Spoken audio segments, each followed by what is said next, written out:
Cultural Archives, once opened, will be one of the most established and fully flourished archives today in Britain. Founded by my uncle Len Garrison, I wonder if he knew 30 years ago that the seed that he planted would grow into something so remarkable for black people today. Black people in Britain. Some may say they do not possess any history in this country. Others believe that black British history does exist, but it has not been discovered and explored like it should be. Len Garrison was a man who felt like something needed to be done about this, to give black people a sense of belonging in this country. 1981 was the pinnacle year in relation to black people in Britain, as the BCA was formed, but on a negative note, the uprising of the Brixton riots. Police brutality, rioting and anarchy were all things present at this time, due to racism and segregation. In 1981, Len Garrison founded the Black Cultural Archives, now known as the BCA in Brixton, where its main goal was to establish an organisation that could record black people's legacy in this country and will change black culture forever. Simeon Brown is a young, passionate archivist who works at the Black Cultural Archives. So what are the goals of the BCA? I think that question can be found essentially in the founding documents of the BCA and the goals and the ambitions of Len Garrison and the rest of the co-founders, which was to really build an institution that reflected the heritage and the story of people of African and Caribbean descent in Britain. So that really the goals of the BCA is to really create an institution that, one, that lasts, and two, actually permeates the education system of Britain, so that people across the British Isles learn not only the history of black people in Britain, but also the history of Britain through an alternative perspective and through an alternative lens, so they actually have a holistic picture of what it is to be British, or what it is to understand what a multicultural Britain looks like, and to understand that journey and that process from the struggles, from the protests to where we are now. So I think the goals of the BCA are really just to tell the story of people of African and Caribbean descent in Britain. So this is the objects room. Now, one of the original goals and ideas of Len Garrison and the earlier founders of the BCA was for the Black Cultural Archive not just to be an archive, because archival documents are traditionally things that are unpublished or things that are unknown. Now, objects are different. Objects would be a part of a museum, not an archive.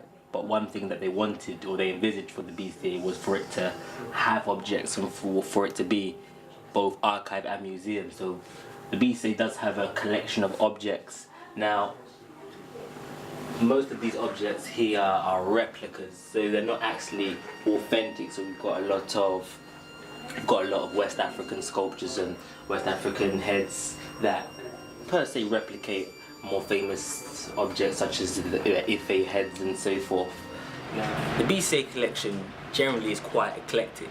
The coin from the Roman Empire, the first African emperor of the Roman Empire. Now that is very historic, that's epic. But yet we also have records of some plantations in Jamaica. So it's got the names of the enslaved. So even though our collection is quite eclectic, for me the actual foundation of the collection is built up of activists and their deposits. So for me this archive is the activist archive. It basically collects the history of civil rights, black civil rights in the UK. So we've got collections from former Black Panthers and activists and educationalists, from of course Len Garrison to Ansel Wong to Stella Dadzi, founder of OWAD and the women's movement, the black women's movement. We've got collections deposited by McKinley, again an educationalist who was a founding member of OWAD, Organisation for Women of Asian and African Descent. So the BCA essentially is the activist archive documenting especially the story of civil rights in the UK. Len Garrison lived in South London, but was born and raised in Jamaica.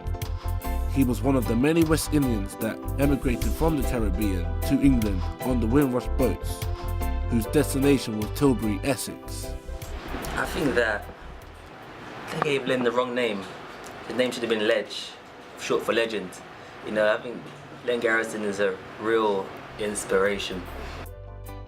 Longtime friend of Len, George Fawoken Kelly, is someone who has witnessed the growth of the BCA right from the seeding mended by Len himself. Here are George's views on the archive and Len himself.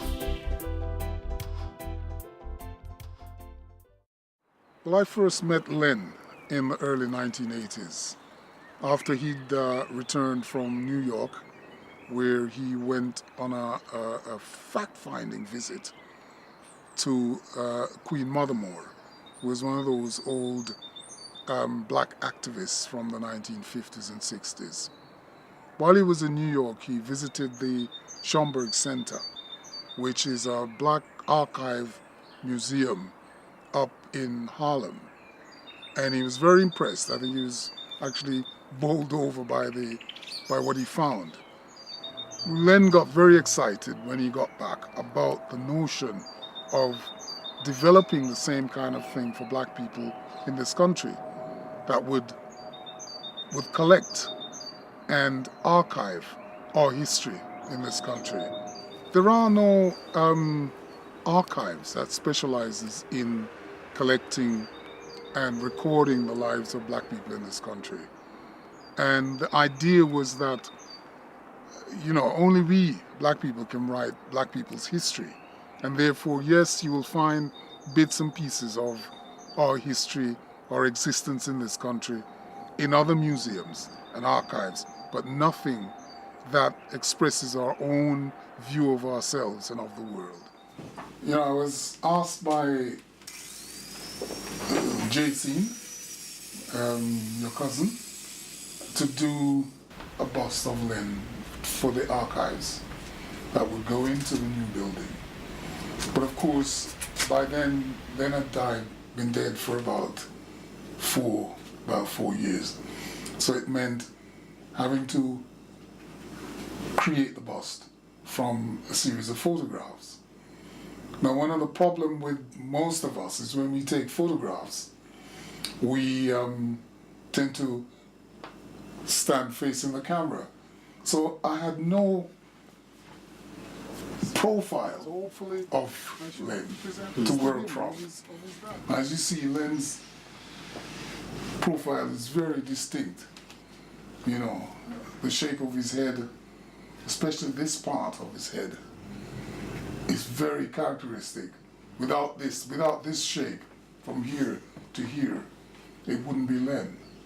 Also, to get a sense of the flow of the contours of his face from here to the nose, the way it moves down in a series, like it cascades downwards and outwards. And it was important to get that. And I couldn't find that anywhere until I eventually came across this snapshot. Now we know what the BCA represents. Whereabouts is it located? Raleigh Hall is one of the oldest buildings in Brixton, built around about 1810. And it's a listed building, so there's not much you can actually do with it.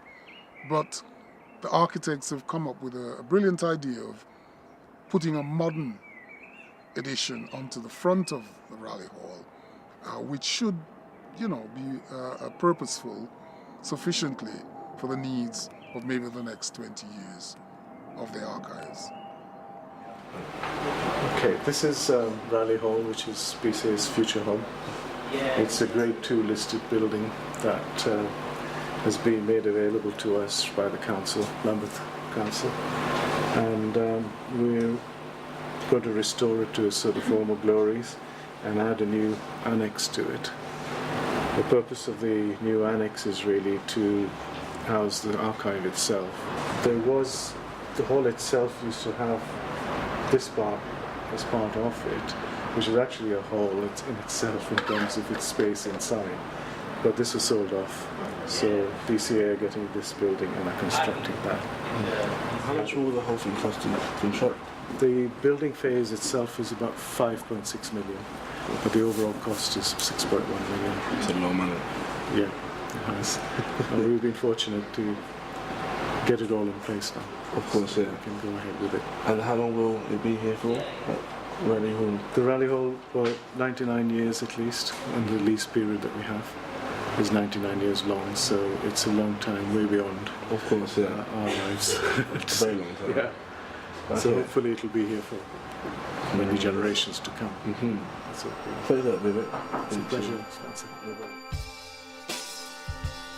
When the new building is finally constructed, there will be a grand opening after the London Olympic Games in 2012. This will be one of the most prestigious moments in history for black people in Britain and worldwide. Len Garrison's work has finally been honoured, as this is the start of a new beginning regarding black culture in Britain.